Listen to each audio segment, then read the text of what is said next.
Israel hanya percaya kepada nabi-nabinya, dan sesudah nabi-nabi itu dibuktikan.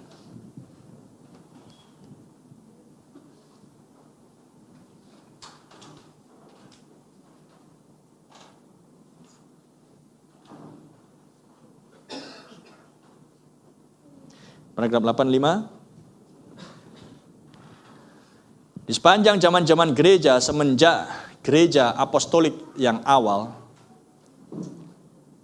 tidak pernah ada nabi tampil. Coba beritahu saya dan tunjukkan kepada saya, kata Nabi. Tidak pernah. Mereka tidak pernah memiliki semenjak gereja awal selesai.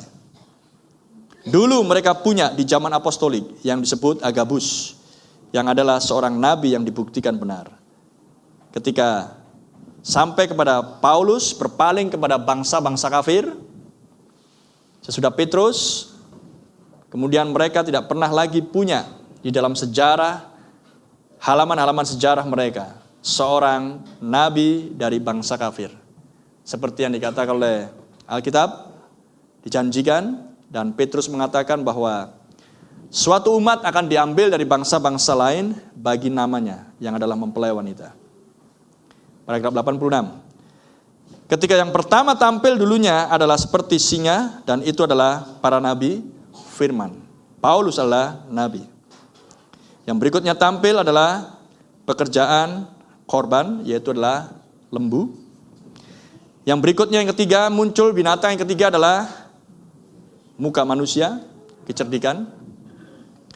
Dan di paragraf 87, tetapi kita dijanjikan di akhir zaman bahwa akan kembali lagi kepada gereja untuk manfaat meluruskan semua yang sudah salah, meluruskan semua yang sudah menyimpang, meluruskan semuanya yang sudah terbengkelai, dan seterusnya.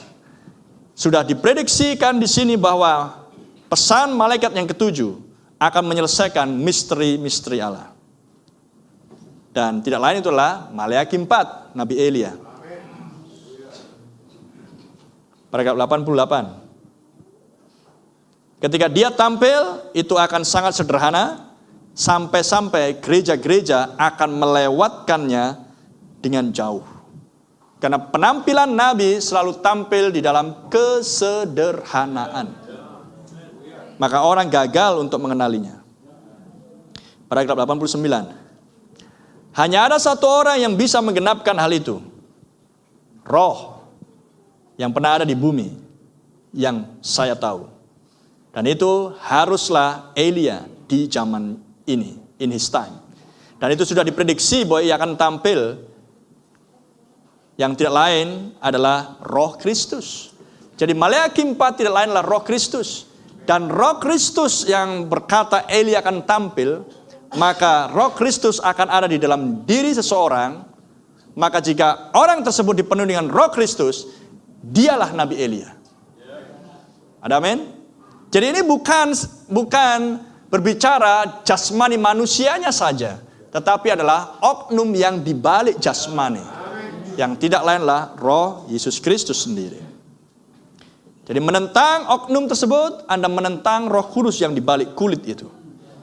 Paragraf 90. Ketika Kristus datang, dia adalah kepenuhan, dia adalah sang nabi, dia adalah Allah para nabi.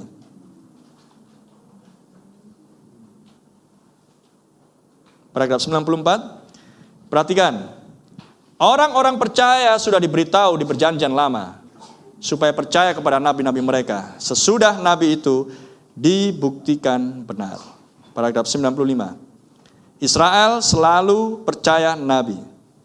Lantas bagaimana dengan mempelai wanita? Sebab seorang nabi di paragraf 96, karena hal itu adalah aturannya Tuhan. Mereka tidak akan pernah menerima apapun selain seorang nabi. Sebab seorang nabi adalah seorang yang bisa mengambil firman yang ilahi dan menempatkannya pada tempatnya, dan menjadi seorang nabi yang dibuktikan benar, dan mereka akan percaya. Amin. Seorang nabi adalah seorang yang bisa menempatkan firman ilahi pada posisinya. Dan jika seorang mau menerima nabi, maka ia akan memperoleh upah nabi. 5 jawatan akan bisa menempatkan firman pada tempatnya yang benar. Karena roh yang sama ada di dalam pakaiannya Allah. Umat jemaat disuruhkan untuk percaya. Haleluya. Terpuji nama Tuhan, sehingga hal-hal yang sudah kita lihat di sini menjadi sebuah pelajaran dan pembelajaran. Sehingga kita tidak lagi gagal, tetapi berhasil sukses seperti Yosua dan Kaleb. Percaya dan menerima nabi dari sejak mulanya, dan taat dan sungguh-sungguh sampai dengan kesudahannya. Maka percayalah kepada Tuhan Allahmu, kamu teguh. Percayalah kepada nabi-nabinya, tunggu dulu Pak, Yesus nabi yang terakhir. Maka Anda tidak akan pernah berhasil. Anda hanya punya Tuhan, tapi Anda tidak pernah menerima nabinya Tuhan. Anda nggak akan pernah berhasil. Ada amin? Karena jika Anda dulunya hidup di zamannya